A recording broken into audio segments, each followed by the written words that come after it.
होली त्योहार के बारे में बताऊं आपको, मानोगे? अगर बता देंगे तो नहीं मानोगे ना, ये सही है। मैं आपको बताना चाहती हूँ, आपके बगल में हरदोई जिला जानते हो? हरदोई जिला के राजा थे हिरण्यकश्यप। हरदोई जिला के राजा थे हिरण्यकश्यप। वो कौन बिरादरी के थे?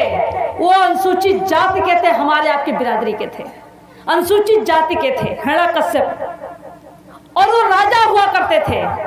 उनके राज्य में गरीब कमजोर गरीब था ही नहीं, सभी लोग बराबरी में रहा करते थे।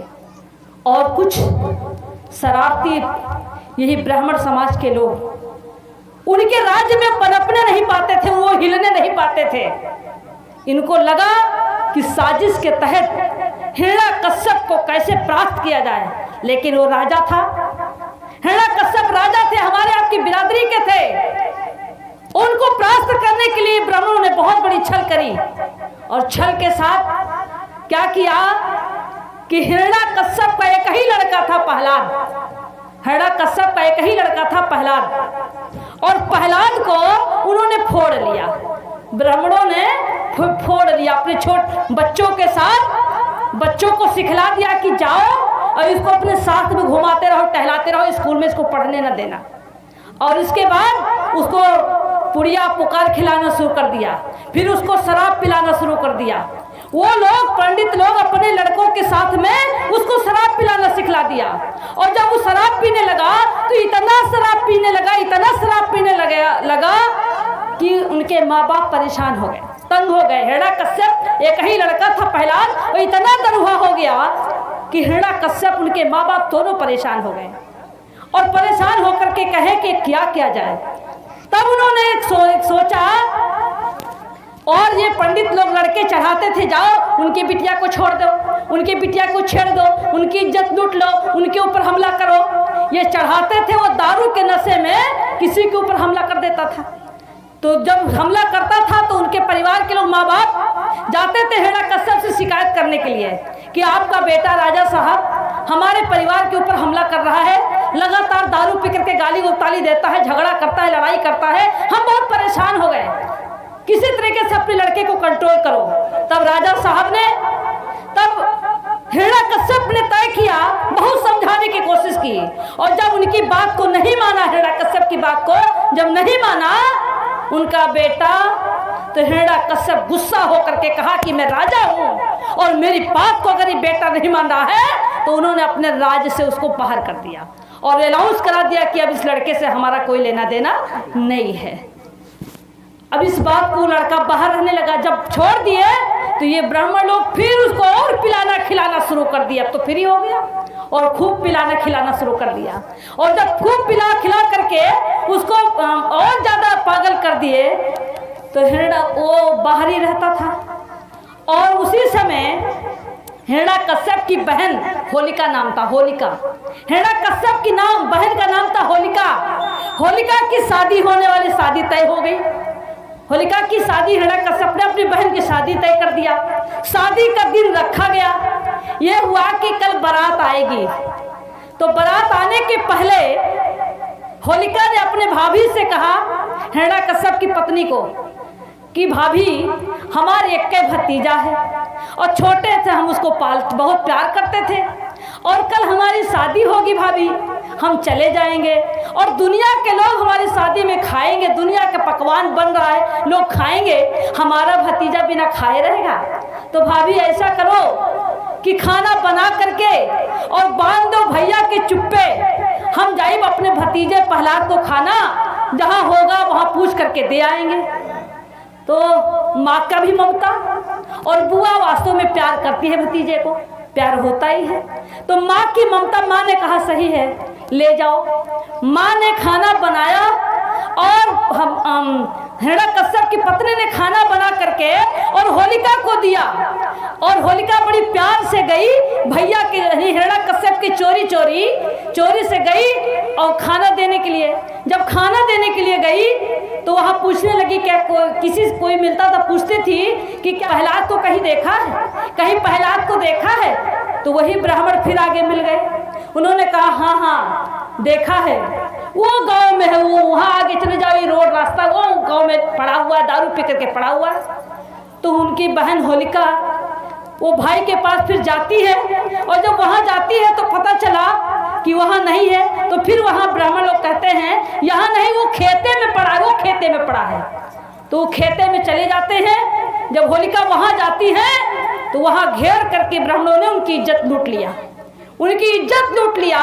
जब इज्जत लूट लिया उनकी और वो खून से लथपथ थी, तो इन लोगों ने फिर सोचा कि इज्जत भी लूटा, खून से लथपथ है।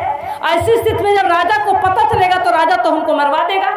तो उसने कहा कि रात भर उसके साथ इज्जत के साथ खिलवाड़ हुआ, और सुबह भोर में 4 बजे खेत, गांव के किनारे खेत में उसको लकड़ी कंडा ला करके उसको फूंक दिया, होलिका को फूंक दिया। होलिका जल के राख हो गई, मर गई। होलिका जल के राख हो गई। और सुबह जब हुआ तो होलिका की बारात आनी थी, और होलिका घर में है नहीं। हिरण्यकश्यप राजा की पत्नी भी परेशान हुई, कहें कि अरे रात के गई थी खाना देने, काफी देर पहले दिन ही में गई थी, रात भर बीत गया, अभी तक नहीं आई, बारात आने वाली है।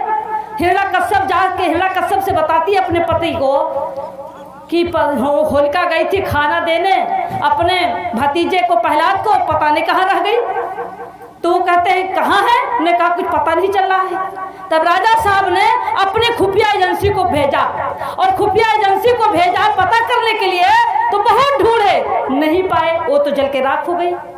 तो जो शरारती लोग थे, कुछ लोग जो गांव के लोग थे, जो देखा था चुप्पे चुप्पे से खेल जो प्रहलाद के साथ होता था, तो राजा के खुफिया से उन लोगों ने बताया, और जब बताया तो उन लोगों को पकड़ा गया। उन लोगों को पकड़ लिए जिन लोगों ने मारा था होलिका को, इज्जत को लूटा था, मारा था, उन लोगों को पकड़ लिया।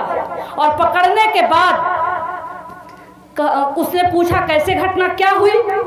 तो उन लोगों ने बताया कि ऐसे ऐसे प्रहलाद को खाना देने गई थी, और हम बहका के ले गए, उनके साथ इज्जत के साथ खिलवाड़ किया, और फला खेत में गांव के किनारे उसको मैंने कंडा लकड़ी से फूंक दिया।